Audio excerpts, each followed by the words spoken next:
Hola, ¿qué tal? Bienvenidos. Hoy vamos a meternos de lleno en una pregunta que seguro más de uno se ha hecho. A ver, ¿quién es el verdadero dueño de los clubes de la liga?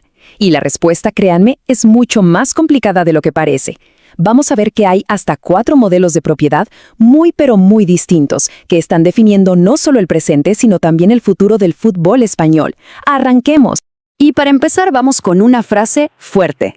Si crees que el fútbol es de los aficionados, permíteme decirte que estás muy equivocado. Uf, ¿qué tal? Esto, que viene directo de nuestra fuente, nos pone de una en el centro del debate. Porque sí, claro, la pasión del hincha es el alma de todo, pero ¿el control real?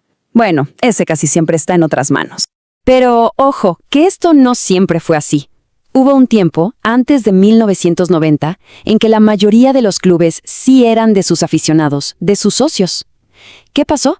Pues una crisis financiera brutal que dejó a muchos equipos al borde de la quiebra. El gobierno tuvo que meter mano y creó una ley que literalmente lo cambió todo. Fue el momento en que los clubes pasaron de ser asociaciones a ser empresas. Ok, entonces, para entender bien todo este enredo, esta es nuestra hoja de ruta. Primero, vamos a ver ese momento clave en que todo cambió. Después, nos metemos con los modelos de inversión global. Luego, pasamos al poder del capital local, para terminar con esos clubes que todavía son de sus socios. Y al final, claro, la gran pregunta. ¿Hay algún modelo que sea el perfecto? Vamos a verlo. Listo, vamos con el primer punto. El fútbol cambió para siempre. Porque sí, hubo un día en que las reglas del juego, o más bien de la propiedad del juego, se reescribieron por completo. Y la clave de todo, el concepto que hay que entender sí o sí, son estas 3 letras. SAD, Sociedad Anónima Deportiva. Básicamente, esta es la figura legal que forzó a casi todos los clubes a dejar de ser asociaciones sin fines de lucro, controladas por sus socios, para convertirse en empresas con todas las letras. O sea, se abrió la puerta de par en par para que entraran inversores. Ok, segundo punto. Los modelos de inversión global. Porque claro, una vez que los clubes son empresas, el capital no entiende de fronteras. Y esto dio pie a formas de control bastante nuevas y, la verdad, muy complejas. El primer modelo que apareció es este de la multipropiedad. ¿Qué es? Bueno, piensen en un solo grupo inversor que es dueño no de uno, sino de un montón de clubes en distintas ligas y países. Es como un portafolio de equipos. El club de la liga, en este caso, pasa a ser una pieza más en un ajedrez global. Y los ejemplos son súper conocidos. A ver, tenemos al Girona, que es parte del famoso City Football Group, esa red gigante que tiene como joya de la corona al Manchester City. O el Real Oviedo, que es propiedad del Grupo Pachuca de México.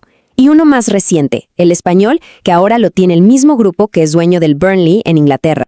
Ahora, el otro modelo de inversión que viene de afuera es el que llamamos capital extranjero. La diferencia es clave. Acá no hablamos de una red de clubes, sino de un único inversor principal, o un grupo, que no tiene ningún vínculo local con la ciudad o la región del equipo. Simplemente llega de afuera y compra el club. Y de esto también hay casos muy sonados. Por ejemplo, el Mallorca, que es propiedad de ex basquetbolistas de la NBA como Steve Nash y Steve Kerr. El Valencia, que desde 2014 es del empresario de Singapur, Peter Lim. Y ojo con este, que es muy reciente. Una parte mayoritaria del Atlético de Madrid ahora pertenece al grupo estadounidense Apollo Sports Club, un gigante. Bien, dejamos el capital internacional y nos vamos a la tercera sección, el poder del capital local. Como su nombre lo dice, este es un modelo que, a diferencia de lo que acabamos de ver, se queda mucho más cerquita de casa.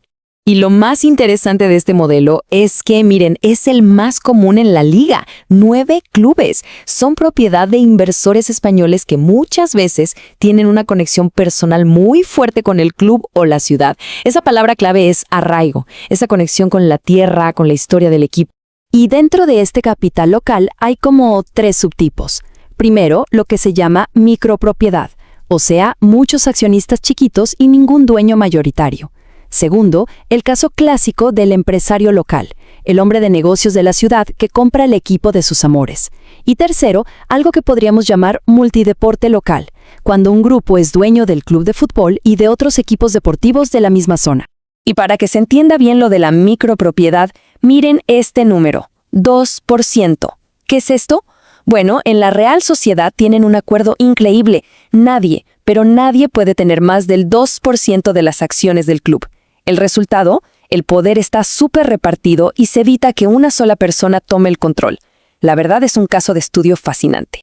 Y con esto llegamos al cuarto y último modelo, los clubes de los socios.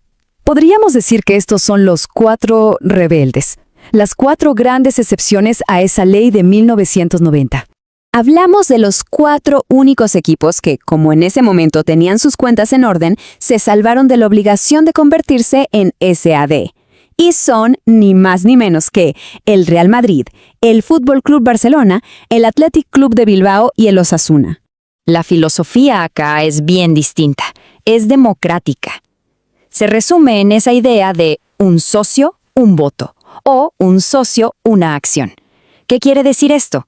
Que al menos en teoría, el voto de un socio cualquiera vale exactamente lo mismo que el del presidente del club.